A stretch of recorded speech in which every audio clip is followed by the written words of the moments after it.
அவர்களுக்கு கல்லை தடுப்பதல்ல பிரச்சனை.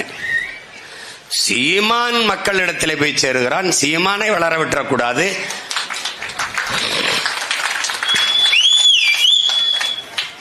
மாட்டோட பேசிக் கொண்டிருக்கிறான்.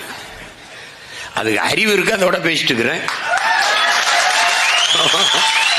மாதிரி அறிவுகட்ட பதர்களோட பேசி என்ன பண்ண பைத்தியக்கார பதர்களா உங்க பகுத்தறிவிலேயே என்ன சொல்றது, எச்சைக்காரி துப்ப.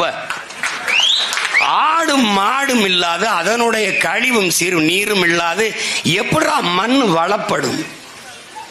வளமான மண் எப்படா உருவாகும்? இலை தழை கழிவுகள், ஆடு மாடுகளின் கழிவுகள் இல்லாத எவ்வளா பூமி வளமான மண்ணா மாறும்? பல கோடிக்கணக்கான நுண்ணுயிர்கள் எப்படி உருவாகும்?